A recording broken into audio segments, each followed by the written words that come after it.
네, 반갑습니다. 온라인 수업 이제 첫 시간 시작하도록 하겠습니다. 과학은 컨텐츠 식으로 온라인 수업이 진행이 되고요. 올라와 있는 강의를 다 수강하시면 됩니다. 그리고 그날 과제는 주어 드릴 테니까 과제 하셔가지고 이메일로 보내시면 되겠어요. 거기다가 과제하는 그 칸에다가 쌤이 이메일을 써놓을 거고 필기노트 쌤이 작성해 줄 테니까 그거 그대로 베껴서 내시면 출석 인정되고요. 그 다음에 온라인 기간이 끝나는 기간까지 모든 강의는 그때까지 수강을 할 수가 있습니다. 그래서 그때까지 수강을 하면 출석 다 인정을 해 드릴 거고요. 지금 계획상으로는 강의가 한 5개 정도? 5개 올라갈 예정이니까 다 들으시고 과제 내시고 하시면 되겠어요. 그래서 오늘 이제 238쪽부터 나가도록 하겠습니다. 제목에 뭐라 되어 있냐면 생태계와 환경이라 되어 있어. 일단 생태계 밑줄 쳐놓으시고요. 이 생태계는 우리가 어디에서 봤었냐면 중간고사 때 봤었죠. 그래서 중간고사 때 생물 다양성에 대해서 배우면서 유전적 다양성, 종 다양성, 그 다음에 마지막으로 배웠던 게 생태계 다양성입니다. 그래서 생태계라는 거는 생물이 살고 있는 환경, 그리고 그 생물을 우리가 통틀어서 배운다고 했었는데 그 환경이 다양하지 못하면 생물도 역시 다양할 수가 없다. 그래서 생태계를 보존해야 된다. 그래서 협약들 3개가 있는 거 배웠을 텐데 물론 이제 시험에는 안 나왔죠. 하지만 그 생태계를 보호해야 한다라고 중간고사 때 마무리를 지었고 이 기말고사 범위에서부터 그럼 그 생태계가 뭔데에 대해서 배우는 단원이 되겠어요. 생태계가 어떻게 구성되어 있는지, 그 다음에 우리가 보호할 수 있는 방법은 뭐가 있는지에 대해서 쭉쭉 살펴보는 단원이 되겠습니다. 그래서 오늘은 생태계 구성 요소와 환경에 대해서 한번 쭉 배워보도록 할게요. 바로 넘어와서 240쪽입니다. 자, 여기 위에 보시면 생태계 구성 요소라고 소제목이 되어 있고 여기다 필기 하나 해볼게요. 다시 생태계라는 거는 환경이긴 환경인데 뭐가 살고 있는 환경? 생물이 살고 있는 환경이더라. 그래서 생태계 구성 요소는 생물과 그다음에 그 생물을 둘러싸고 있는 환경을 얘기를 하더라. 간단하게 보면 이렇게 나눌 수가 있는 거야. 다시 생태계 구성 요소는 생물을 둘러싸고 있는 환경을 의미를 하더라. 그래서 이 생물을 우리가 생물적 요인이라고 부르고요. 환경은 생물이 아닌 비생물적 요인이라고 불러요. 그건 밑에서 한번 보도록 하겠습니다. 그래서 이제 생태계 구성 요소에 대해서 배워볼 건데 이거를 그림으로 나타내는 게 여기 가운데 있는 그림입니다. 한번 이걸 보도록 할게요. 자, 맨 왼쪽에 보면은 고라니가 있습니다. 고라니. 고라니 위에 뭐라 써 있냐면은 개체라고 써 있어요. 개체 동그라미 치시고. 개체는 생물 하나하나를 개체라고 하는 거예요. 나도 개체야. 너도 개체야. 우리 고양이들도 하나 각각의 개체인 거예요. 그래서 생물 하나하나를 우리가 개체라고 하고요. 그 다음에 나와 있는 개념이 개체군이에요. 개체군 동그라미. 군은 무리를 얘기합니다. 무리. 그래서 개체군이라는 거는 개체들끼리 모여있는 무리를 개체군이라 하는데 여기 보니까 고라니가 똑같은 애들이 3마리 있지, 그치? 그래서 개체군은 뭘 개체군이라 하느냐? 일정한 지역에 같은 종의 생물의 무리를 우리가 개체군이라고 해요. 그럼 내가 집에 갔어. 나는 인간이고 거기 2마리의 고양이가 있어. 우리 집에 있는 환경에는 개체군이 하나야 아니면 하나 이상인 거야? 하나 이상인 거예요. 왜? 나는 인간이라는 종이고 그 친구들은 고양이라는 종이니까요. 이해되죠? 그래서 개체군은 일정한 지역에 같은 종의 생물들이 살고 있는 무리를 개체군이라 하더라. 개체군 개념 알아두셔야 되고 그 다음에 나오는 개념이 군집입니다. 이 군집 밑에 있는 그림은 여기 고라니도 있고요. 그 다음에 여우, 독수리, 여기 발매기 같은 것들이 있어요. 얘네들끼리 보면 여우 개체군, 그 다음에 여기는 고라니 개체군, 그 다음에 여기 독수리 개체군, 여기 발매기 개체군이 되겠지. 그래서 군집이라는 거는 일정한 환경에 여러 개체군이 모여있는 모임을 군집이라고 하는 거예요. 다시, 군집은 그러면 개체군이 여러 개가 모여있는 걸 군집이라고 하더라. 작은 개념에서부터 큰 개념으로 가고 있는 겁니다. 생물적 요인에 대해서 보고 있는 거예요. 근데 뒤에 보면은 바로 뭐가 나오냐면 생태계가 나와. 아까 생태계는 뭐 더하기 뭐였어? 생물 더하기 환경이었지. 그러면은 이 생태계, 이 얘네들의 군집이 막 모여 살고 있고 그를 둘러싸고 있는 환경을 우리가 뭐라고 하겠다? 생태계라고 하겠다 되는 거야. 그래서 이 생태계가 만약에 강이야, 환경이 강이야, 그럼 강생태계, 바다야, 바다 생태계, 그 다음에 산이야, 산 생태계, 뭐 이렇게 되는 거겠지. 그래서 이런 것들을 다 합쳐 놓은 게 우리가 살고 있는 지구, 얼드가 되는 겁니다. 얼드. 이해될까요? 자, 그래서 여기까지, 분집까지는 생물 요인에 대해서만 본 거고, 그 다음에 생태계 이후로부터는 환경의 개념까지 합해진 생태계의 구성 요소를 살펴본 겁니다. 그래서 일단 동그라미는 쳐놓고요. 위에 이거에 대한 설명의 정의를 밑줄로 한번 쳐보도록 할게요. 자, 일단 개체는 따로 설명은 안 나와 있어요. 근데 우리가 기억해야 돼. 생물 하나하나를 개체라고 하더라. 그럼 개체 구는 뭐라고 하느냐? 여기다가 밑줄. 일정한 지역에, 이게 포인트입니다. 같은 종의 개체가 무리를 이루어 사는 것을 개체군이라 한다. 다른 종이 모여 사는 건 개체군이 아니야. 하나의 개체군이 아니고 여러 개체군이 되는 거고요. 그 다음에 분집이라는 거는 여러 개체군이 모여 있는 것. 같은 서식지에 모여 살아가면서 분집을 형성한다. 그래서 분집은 여러 개체군의 합을 분집이라고 하는 거고, 그 다음에 이 분집, 여러 개의 분집과 환경을 통틀어서 우리가 뭐라고 하느냐? 생태계라고 한다는 거예요. 그 환경의 대표적인 예, 여기다 해주세요. 빛, 온도, 물, 토양, 이런 환경적인 환경적인 요인을 합쳐서, 분집과 합쳐서 이를 통틀어서 생태계라고 한다. 라고 보시면 되겠습니다. 그래서 각각의 생태계 구성 요소에 대해서 정의를 알아두셔야 됩니다. 시험에 자주 나오는 부분이니까 잘 봐두시고요. 그 다음에 이제 이렇게 물이 크기를 따라서, 그러니까 생물의 크기, 개체, 개체군, 분집, 그 다음에 그걸 둘러싸는 환경으로 나눌 수도 있는데, 밑에 생태계 구성 요소를 다른 기준으로 나눈 게 있어요. 일단 여기다 밑줄. 아까 이거 설명했던 겁니다. 생태계는 생물적 요인과 비생물적 요인으로 구성이 된다. 근데 아까와는 다른 개념으로 나누겠다는 거야. 첫 번째, 생물적 요인은 어떤 기준을 따라 나눌 거냐면 역할로 나누겠대요. 역할. 그래서 역할에 따라 생물적 요인을 3개로 나눌 수 있습니다. 생산자 동그라미, 소비자 동그라미, 그 다음에 마지막 분해자 동그라미. 자, 생산한다는 합성한다는 것과 같은 말. 근데 우리가 배웠던 합성 중에 가장 임팩트가 큰 합성은 광합성이죠. 그래서 생산자는 광합성을 하는 생물들을 우리가 생산자라 그래요. 여기다 밑줄. 생산자는 빛, 이산화탄소, 물을 이용하여 광합성으로. 광합성을 하면 뭐가 만들어지냐? 생명활동에 필요한 양분을 만든다. 그래서 이거의 대표적인 예가 식물이나, 그 다음에 식물 플랑크톤이나, 얘도 역시 광합성을 하는 애겠지. 그래서 생산자는 광합성을 하는 애더라 라고 보시면 되겠고요. 그 다음에 나와 있는 역할은 소비자입니다. 소비자는 밑줄 치고, 소비자는 생산되어 있는 걸 먹는 애들이야. 우리는 광합성을 해요, 못해요? 못해요. 우리 동물이니까. 그래서 소비자는 생산하는 걸 먹는다. 다른 생물을 먹이로 먹는 애들, 소비한다. 이런 애들을 소비자라고 하는데, 그래서 밑줄. 스스로 양분을 만들지 못하고 다른 생물을 먹이로 하여 양분을 얻는 생물이다. 대표적인 예는 동물이 있겠지. 동물. 여기다가 옆에다 써놓으세요. 동물. 자, 그 다음에 여기 식물 다음에 식물 플랑크톤이었잖아. 뭐도 있겠어? 동물 플랑크톤도 있겠지. 그래서 소비자의 대표적인 예는 동물과 동물 플랑크톤이 있다라고 보시면 되겠어요.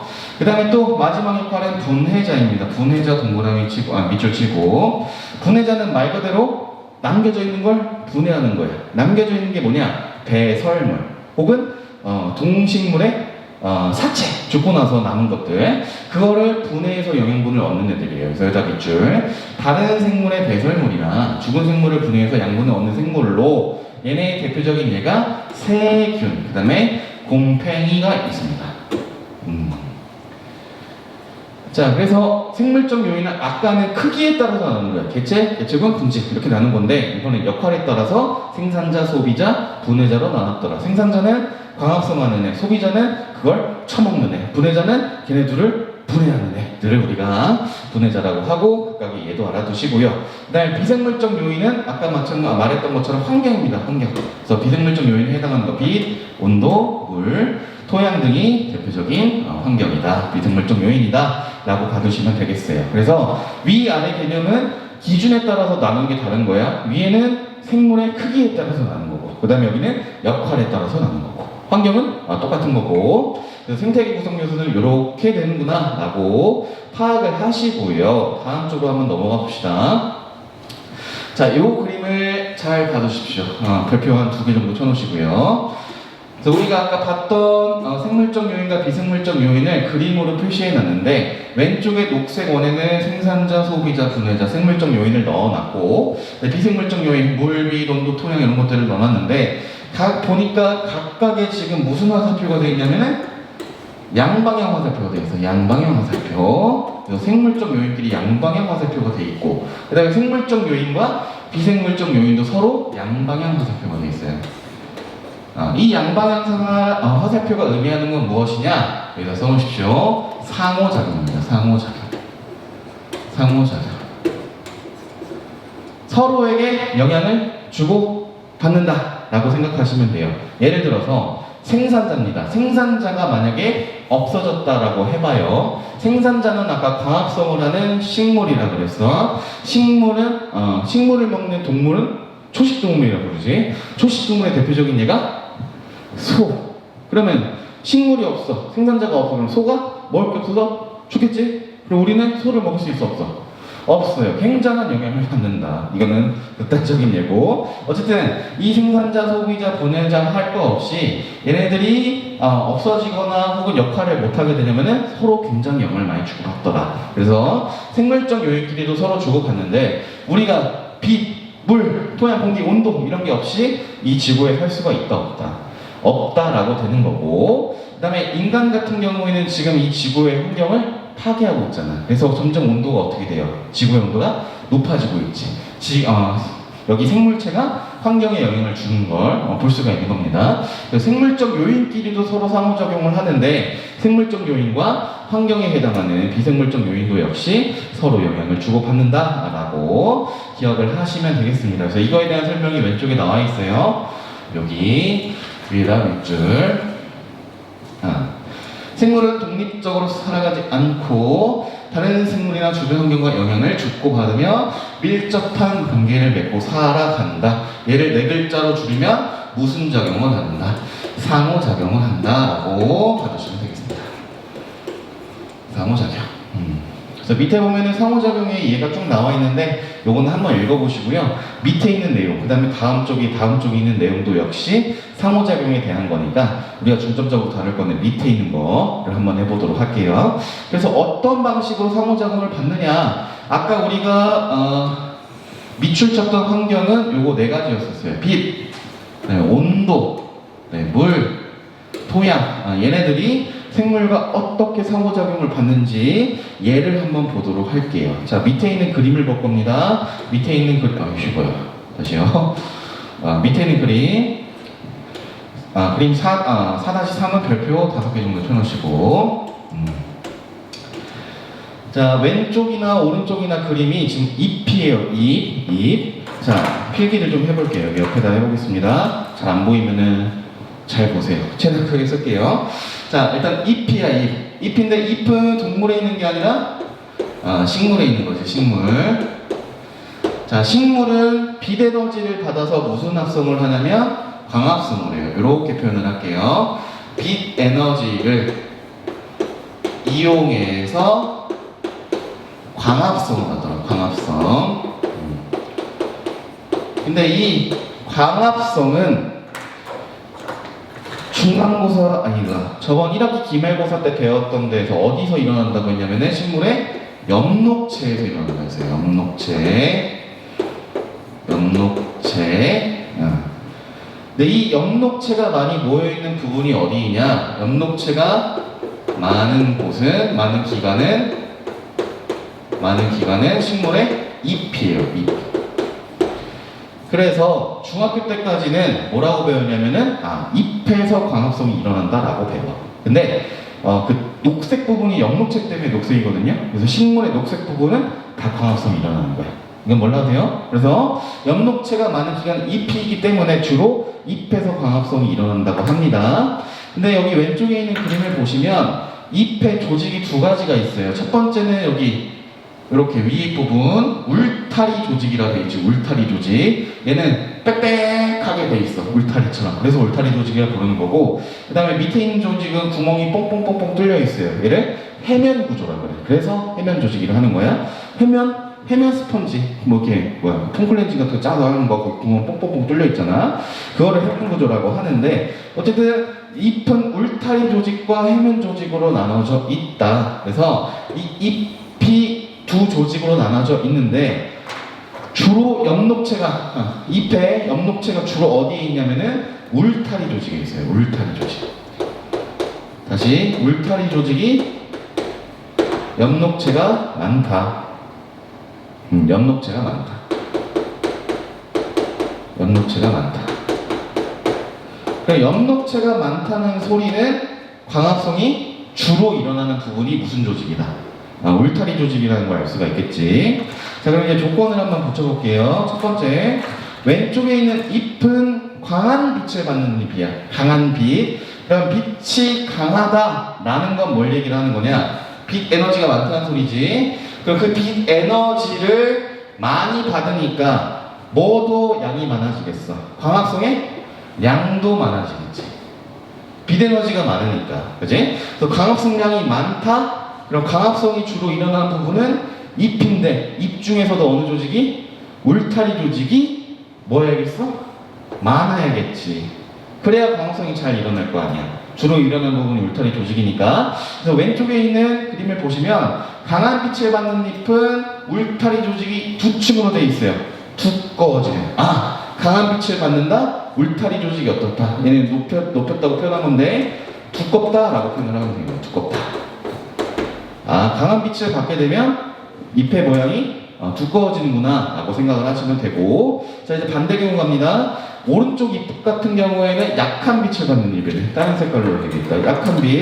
약한 빛을 받으면 빛 에너지가 적다. 그러면 광합성량도 적어진다. 광합성량이 적어지면 잎에 있는 울타리 조직도 두꺼울 필요가 있는 거예요, 없는 거예요?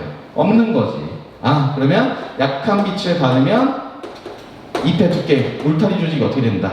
얇아진다는 거야. 울타리 조직 자체가 얇으니까 왼쪽에 있는 잎과 오른쪽에 있는 잎을 비교하면 얘는 두껍네요. 얘는 얇네요, 잎 자체가. 그지? 근데 이 둘의 해면 조직을 비교해봐. 여기 왼쪽에 있는 거랑 오른쪽에 해면 조직을 비교하면 거의 차이가 없어. 왜? 해면 조직에서 광합성이 거의 잘 안 일어나니까. 자, 이해됐을까요? 다시. 빛을 강하게 받냐, 약하게 받냐에 따라서 잎의 모양이 달라진 현상을 여러분들이 보신 겁니다. 잎과, 다시, 식물과 빛의 상호작용을 보게 된 거지. 이해될까요? 이해하셔야 됩니다. 이거 시험에 자주 나오는 부분이에요. 그래서 잎을 받는 빛을 받는 환경이 어떠냐에 따라 생물의 모양이 달라질 수 있구나 라고 보시면 되겠습니다. 그래서 이 강한 빛을 받는 잎을 우리가 주로 뭐라고 표현하냐면 양지식물이라고 표현해요. 양지식물. 양지는 햇볕이 잘 드는 데를 얘기를 하는 거고, 거기에 살고 있는 식물을 양지식물이라고 부르는 거예요.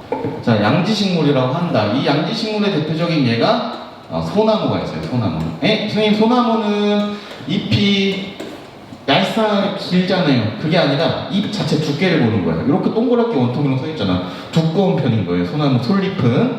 자, 그 다음에 약한 빛을 받는 잎, 얘는 뭐라고 표현하면 양지의 반대인 음지라고 표현합니다. 음지식물. 자, 음지식물의 대표적인 예는 고사리가 있어요. 고사리. 선생님, 고사리 두꺼운데요? 고사리 우리가 먹는 건 줄기야, 잎이 아니고 고사리잎은 얇아요. 자, 그래서 이거에 대한 설명, 저 필기도 잘 보시고, 그 다음에 여기 위에 나와 있는 거 밑줄 한번 쳐보자고요. 여기다 밑줄. 빛의 세기가 비교적 강한 곳에 서식하는 식물의 잎은 두꺼운 반면에 빛의 세기가 얇은 곳에 서식하는 식물의 잎은 일반적으로 얇고 넓다. 그 이유는 강한 빛을 받게 되면 빛의 세기가 강한 곳의 잎에는 광합성이 활발하게 일어나는 울타리 조직이 발달되어 있기 때문이다. 두겹으로 있기 때문에 그런 거겠지, 그지? 자, 그래서 빛과 생물이 상호작용하는 하나의 예를 보셨습니다. 그 다음은 생물이 또 어떻게 빛과 상호작용을 하는지를 한번 보도록 할게요. 자, 그 다음 살펴볼 빛과 생물의 상호작용의 예를 한 번 더 보도록 하겠습니다. 여기 위에 있는 그림 별표 5개 정도 쳐놓으시고요. 별표 5개. 자, 여기 왼쪽에 보면은 이제 조류들이 나와 있습니다. 저기 맨 위에 있는 거는 녹조류라 써 있고, 그 다음에 가운데 건 갈조류, 그 다음에 이제 홍조류라고 나와 있는데, 쟤네 색깔에 따라서 이제 조류를 나눈 거고, 저기 녹조류, 갈조류, 홍조류를 보니까, 녹조류는 여기 바다예요. 해수면에서부터 20m까지밖에 못 살고 있고, 그 다음에 갈조류는 해수면에서 40m까지, 그 다음에 홍조류는 그 밑에까지 쭉 살고 있습니다. 그래서 이게 왜 저렇게 살고 있을까를 과학자들이 분석을 해보니까 빛과 상호작용 때문에 그렇구나 라고 하는 걸 파악을 했어요. 어떻게 파악을 했느냐, 녹조류, 갈조류, 홍조류 얘네 다 뭐를 하는 애들이냐면 광합성을 하는 애들이에요. 광합성. 잘 안 써져요? 잠시만요. 광합성. 그래서 광합성이라는 건 아까 얘기한 것처럼 비대더지를 이용해서 영양분을 만들어내는 건데, 우리가 이제 형광등이나 LED 빛 같은 거 보면은 흰색이잖아. 그래서 그 애를 뭐라 부르냐면 백색광이라고 부릅니다. 백색광. 백색광을 우리가 프리즘, 중학교 2학년 때 배우셨을 거예요. 프리즘이라는 도구를 통해서 꺾여버리면, 그걸 우리가 빛의 굴절이라고 표현을 했었는데, 굴절을 시켜버리면은 빨주노초 파남보로 쭉 나타나는 그런 현상들을 책에서 봤을 거예요. 무지개도 그렇고. 그래서 빛이 들어오는데 이 해수면을 프리즘이라고 생각을 하시면 돼요. 이런 현상에 의해서 빛이 나눠지는 거예요. 여기 보면은 빨간색, 노란색, 파란색으로 나눠졌지. 빨간색 같은 경우에는 제일 덜 꺾여. 그래서 해수면에서부터 20m까지밖에 못 가는 거고, 그 다음에 황색광은 40m까지, 그 다음에 청색광은 많이 꺾여가지고 저 밑에까지 쭉 들어가는 겁니다. 이 녹조류의 특징이 뭐냐면요, 광합성을 하는데 얘가 이용하는 광은 적색광이야. 적색광. 지금 너무 높아서 까치발 들었어요. 적색광. 녹조류는 적색광을 이용해서 광합성을 해가지고 자신에게 필요한 영양분을 만들어낸다는 거지. 근데 이 적색광이 빛의 굴절에 의해서 20m까지밖에 못 들어오니까 요 밑으로 녹조류가 내려가게 되면 지가 이용할 수 있는 빛이 없는 거야. 그러니까 이 밑에까지 못 살고 적색광이 퍼져 있는 0에서 20m까지만 살고 있는 겁니다. 자기가 이용하는 빛이 어디까지 굴절되냐에 따라서 살고 있는 서식지의 깊이가 달라졌네. 빛과 생물이 서로 상호작용한 걸 볼 수 있는 겁니다. 자, 그러면은 이걸 알았으니까 갈조류 같은 걸 보자고요. 갈조류는 지금 0에서 40m까지 살고 있어. 근데 0에서 40m까지 퍼지는 빛이 여기가 노란색, 황색광이야. 갈조류는 무슨 광을 이용해서 광합성을 하는구나. 황색광을 이용해서 광합성을 하는구나 라고 알 수 있는 거고, 그럼 반대로 홍조류 같은 경우는 밑에까지 사니까 무슨 광을 이용해서 살고 있구나, 청색광을 이용해서 살고 있구나. 그래서 빛이 어디까지 퍼지냐에 따라서 생물의 서식지가 달라진다. 빛과 생물의 상호작용을 볼 수 있는 하나의 현상이 되겠어요. 그래서 얘네들이 어떤 빛을 이용해서 광합성을 하는지에 대해서 여러분들이 잘 암기를 해두시면 되겠습니다.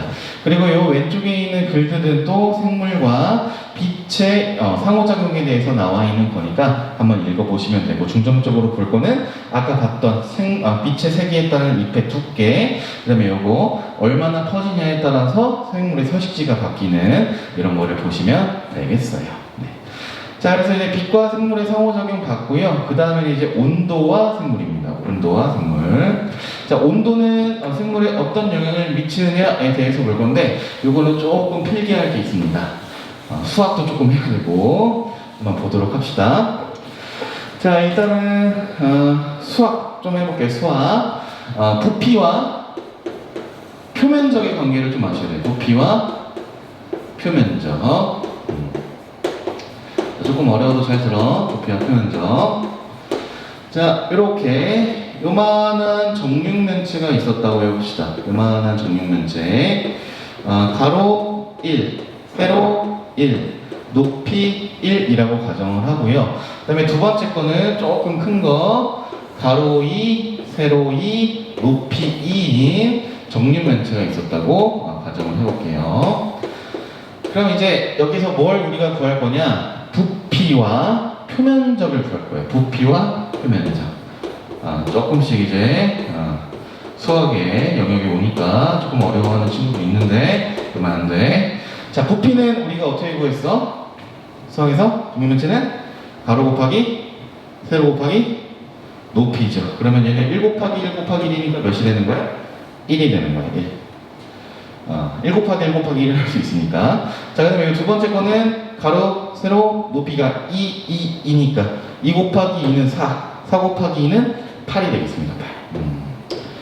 자, 이렇게 보면 되고요. 그 다음에 표면적인데, 표면적이라는 건 뭘 표면적이라고 하느냐? 얘가 지금 이제 휴대폰이 있으면 윗면, 아랫면, 옆면들을 면적을 다 합한 거를 표면적이라고 그래. 안쪽 말고 바깥쪽에 드러난 윗면, 아랫면, 옆면들의 합을 얘기를 하는 건데, 정육면체가 있잖아. 정육면체. 정육면체니까 이 면들, 윗면이든지 옆면이든지 다 크기는 똑같아요. 그러면 요 하나를 구하고 윗면, 아랫면 두 개, 그 다음에 옆면은 하나, 둘, 셋, 네 개니까 하나의 면을 구한 다음에 곱하기 6을 하면 되겠지. 그럼 요거 하나의 면은 가로 곱하기 세로니까 1이고 1이 6개, 6이 되는 겁니다. 6.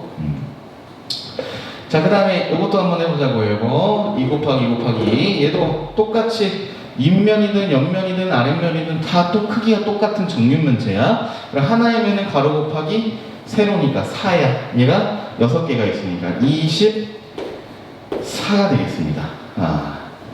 자, 그러면 이 두 가지를 보면은 왼쪽에 있는 정육면체, 그다음에 오른쪽에 있는 정육면체를 비교를 해보면 부피든지 표면적이든지 얘가 크기가 크니까 훨씬 커. 부피는 8배 크고요. 근데 표면적은 3배 크네. 자, 근데 우리가 보고 싶은 건 어떤 거냐? 우리가 보고 싶은 건 부피당 표면적이 어떤지를 보고 싶은 거예요. 부피당 표면적.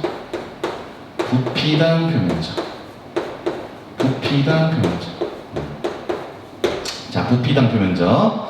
부피당이니까 하나의 부피의 표면적이 몇이냐 비율을 보시면 되는 거예요. 얘는 부피가 1일 때 표면적이 6이야. 몇 대 몇? 1대 6이야. 부피에 비해서 표면적이 6배구나를 알 수가 있는 거고, 그 다음에 여기 같은 경우에는 부피에 비해서 표면적이 8대 24인데 우리가 수학을 할 땐 이렇게 하지 않지. 어떻게? 약분을 해줘. 1대 3인 거야. 부피가 1일 때 표면적이 몇 배다? 3배를 알 수가 있는 겁니다. 자, 그러면 여기서 이제 우리가 이렇게 해석을 해야 돼요. 얘가 왼쪽에 있는 작은 정육면체가 큰 정육면체에 비해 부피도 작아. 그 다음에 표면적도 작아. 그런데 부피당 표면적은 얘가 6배지. 1대 6. 얘는 1대 3이야. 그러면 부피당 표면적이 큰 거는 얘가 A라고 하고 얘를 B라고 했을 때 부피당 표면적이 큰 건 A예요, B예요? A가 되는 거겠지. A. 이거 어렵다. 자, 다시 부피당 표면적은 A가 더 큰 거야. 부피가 1일 때 표면적이 6배니까 얘는 1일 때 3배니까. 됐죠? 근데 이 온도와 생물을 하면서 왜 이런 얘기를 하느냐, 이걸 이제 생물에 한번 대입을 해볼게요. 자, 생물에서 부피는 뭘 얘기를 하는 거냐면 덩치를 얘기를 해요. 덩치. 부피가 크면 덩치가 큰 거야. 그치? 덩치가 큰 애들은 부피가 큰 거야. 이렇게 보시면 돼요. 자, 그 다음에 표면적은 요거를 봅시다. 부피당 표면적. 다시요. 미안합니다. 표면적. 자, 표면적은 뭘 얘기를 하는 거냐면 열 방출량을 얘기를 해요. 다시 생물의 열 방출량을 얘기를 해. 좀 어렵다. 자, 그러면 얘가 A라는 생물, B라는 생물이라고 해볼게요. 이제 헷갈리니까 잘 봐. 자, A와 A 생물과 B 생물을 비교를 했을 때 첫 번째, 덩치는 누가 큰 거야? 덩치는 부피라 그랬어. 그치? 덩치는 부피. 그러면 어떤 게 더 큰 거야? B가 더 큰 거야. 이해되죠? 자, 그 다음에 두 번째, 열 방출량. 생물이 몸 밖으로 얼마나 열을 방출하는 양, 그걸 열 방출량이라는데, 열 방출량도 24하고 6이니까 얘가 훨씬 더 큰 거야. B가 더 커. 오케이. 자, 그 다음에 이 세 번째가 중요합니다. 세 번째. 자, 이 세 번째 봅시다. 덩치에 비해, 이제 이게 들어가.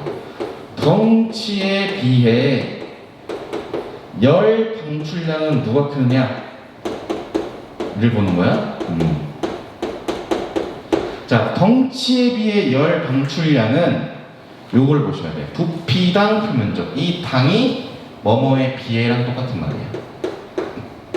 그러면 아까 했던 것처럼 부피당 표면적이 큰 건 A였어. 얘를 생물에 적용했을 때 덩치에 비해 표면적은 열 방출량이니까 열 방출량이 큰 건 누군 거야?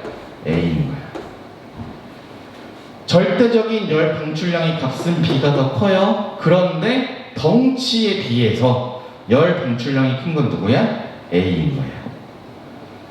아이고 어렵다. 할 수 있어야 돼요. 다시 덩치가 다 작아. 열 발생량도 작아. 근데 덩치에 비해 열 방출량이 큰 건 A인 거야. 자, 이 얘기를 왜 하느냐? 자, 왼쪽에 있는 걸 볼게요. 왼쪽 여우 그림. 자, 왼쪽에 있는 여우, 여기 북극여우인데요. 북극여우의 특징은 덩치가 커요. 덩치가 커. 덩치가 커. 자, 그 다음에 온대여우는 중간이니까 그냥 넘어가고요. 이걸 다시 잡을게요. 자, 온대여우는 중간에 있는 거니까 딱 그냥 내비두고 딱 극적인 경우 봅시다. 북극여우와 사막여우. 사막여우는 덩치가 작아. 다시, 덩치가 작아. 덩치가 작아. 그러면 우리가 저기서 봤던 A와 B를 대입한다면 덩치가 큰 건 누구야? B가 되는 거예요. 그 다음에 덩치가 작은 거 A가 되는 거야. 그럼 봅시다. 덩치가 크면 B는 열 방출량이 얘보다 더 많아. 그지? 근데 얘는 지금 어디 살고 있어요?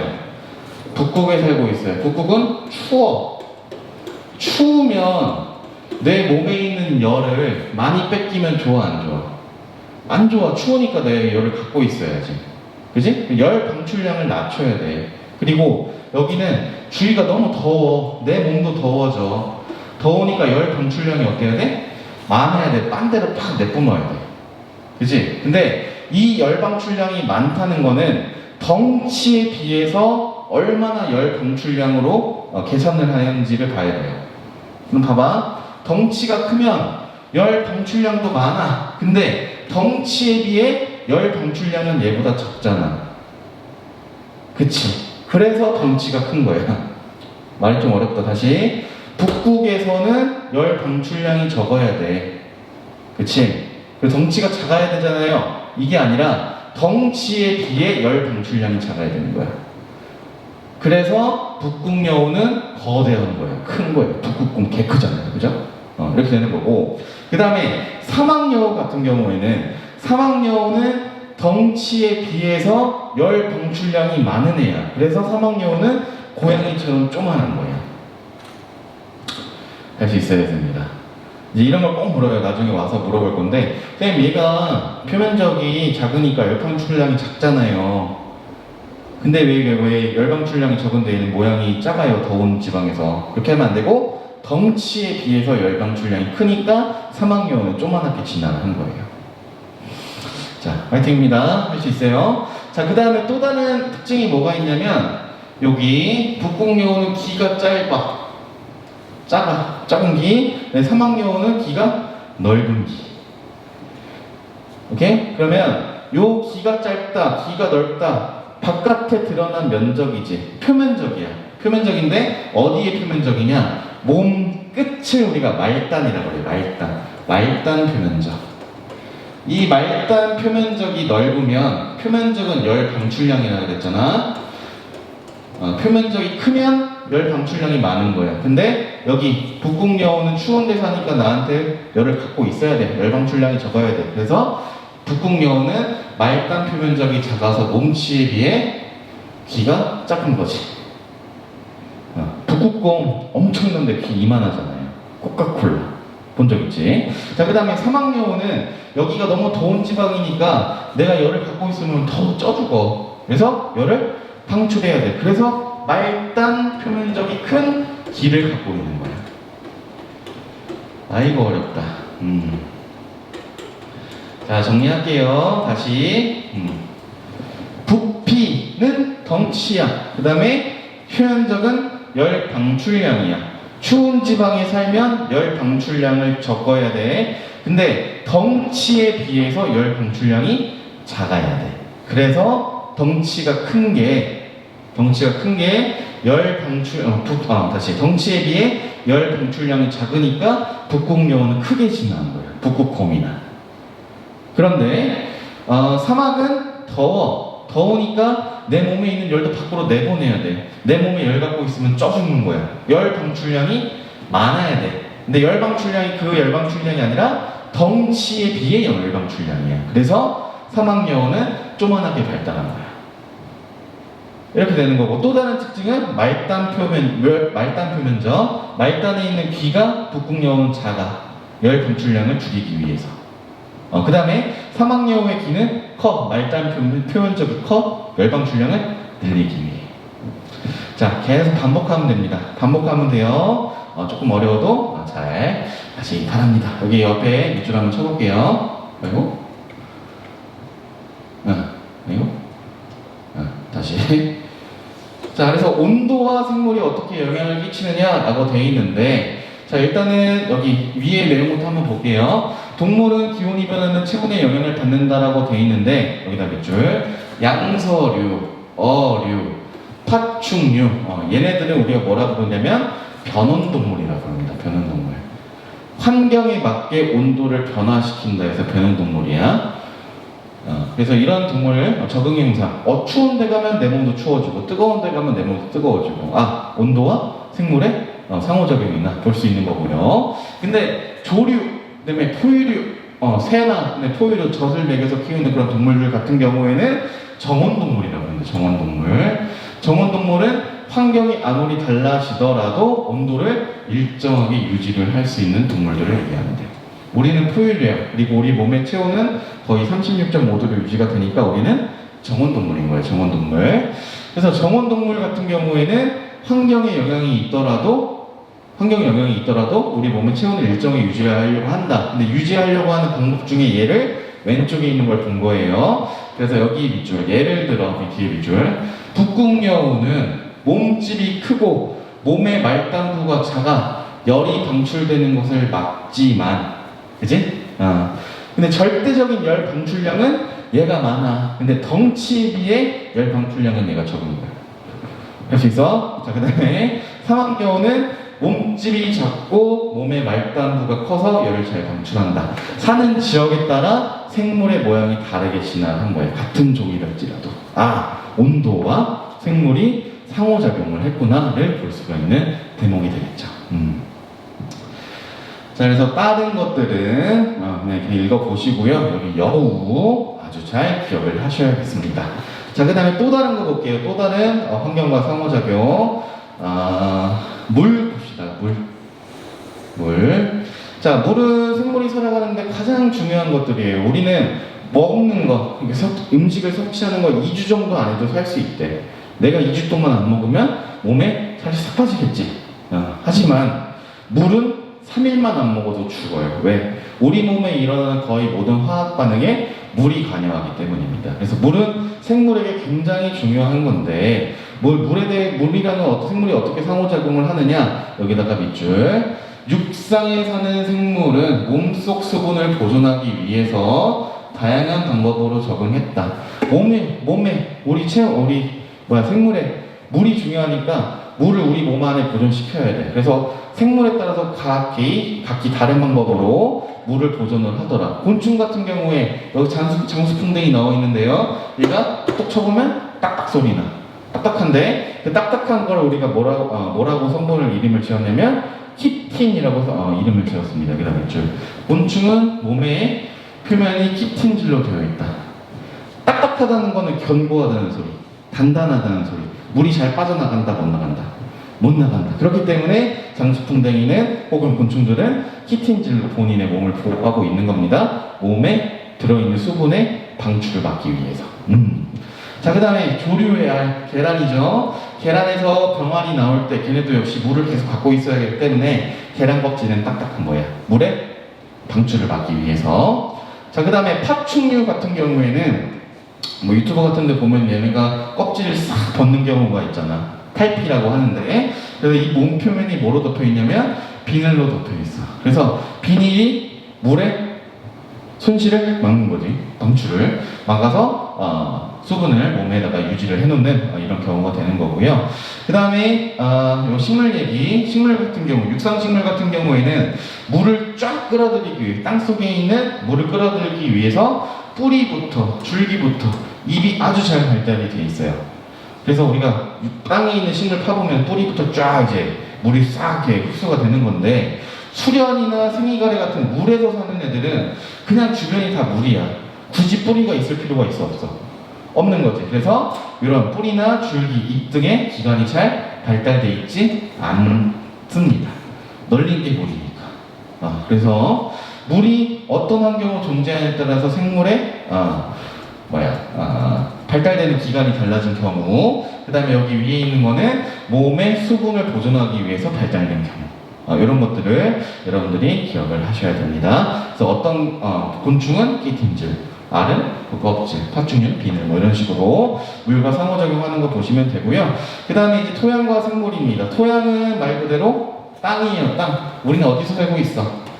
땅에 살고 있지. 그래서 육상생물에 살아가는 터전을 제공을 하더라. 땅 속에서 일어나는 일들, 토양 속 미생물이 죽은 생물이나 괴설물을 무기물로 분해한다. 분해자가 여기에 살고 있구나. 이런 걸 알 수가 있는 겁니다. 그래서 땅이 없으면 분해도 잘 안 일어나고 우리가 살고 있는 터전도 없어지는 거고 그런 겁니다. 그래서 환경의 구성 요소에 따라서 어떤 상호작용의 예가 있는지 쭉 배웠으니까 한번 싹 살펴보고요. 그 다음에 이제 넘어가시면 인간과 생태계라고 해서 인간의 생활이 생태계 보존에 얼마나 도움이 되는지에 대한 내용들인데 이거는 한번 찾아보시면 좋을 것 같아요. 자, 그래서 오늘 배웠던 거는 복습을 해보면요. 생태계 구성 요소였습니다. 생물의 크기를 따라서 개체군, 분지, 그 다음에 그걸 둘러싸고 있는 환경까지 합치면 생태계라고 불렀던 거죠. 그 생태계를 다시 생물적 요인과 비생물적 요인으로 나누게 되면 비생물적 요인은 환경, 생물적 요인은 역할에 따라 광합성을 하는 생산자, 그 다음에 그걸 소비하는 소비자, 그 다음에 걔네를 분해하는 분해자로 나눌 수가 있더라. 이렇게 봤고요. 그 다음에 걔네들끼리 서로 무슨 작용을 한다? 상호작용을 한다. 그래서 빛과 식물이 상호작용하는 경우는 두 가지. 강한 빛을 받으면 울타리 조직이 두꺼워져서 두꺼운 잎이 만들어지는 양지식물. 그 다음에 약한 빛을 받으면은 울타리 조직이 얇아서 잎의 두께가 얇아지는 음지식물, 얘를 봤던 거고, 그 다음에 조류 같은 경우에 빛이 어디까지 퍼져 있느냐에 따라서 서식지가 달라진다. 그리고 봤고요. 그 다음에 온도와 생물에 관련한 거는 여우 봤습니다.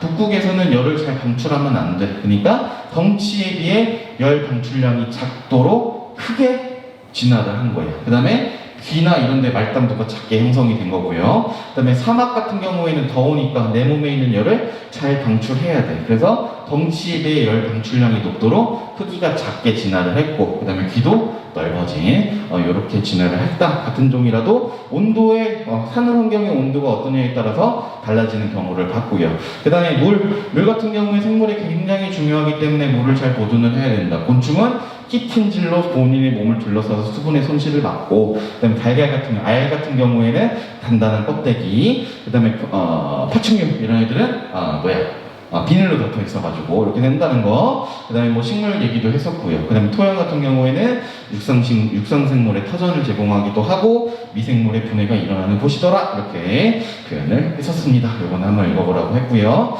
자, 강의 지금 굉장히 쌤 여기 있다가 종래 올라가고 내려오고 막 다시 찍고 이래가지고 몇 분이 나올지 모르겠어. 편집해봐야겠는데 길어질 수도 있을 것 같아요. 그래서 두고 보세요. 알겠지? 막 한 번에 들으라고 강의 안 할 테니까 두고 보시고 나중에 유튜브로도 주소 올려서 반장한테 뿌릴 거예요. 그래서 반통에다가 남겨놓고 계속 시험 준비를 하면서 보시면 좋을 것 같습니다. 이렇게 해서 쭉 찍으면 좋을 것 같아.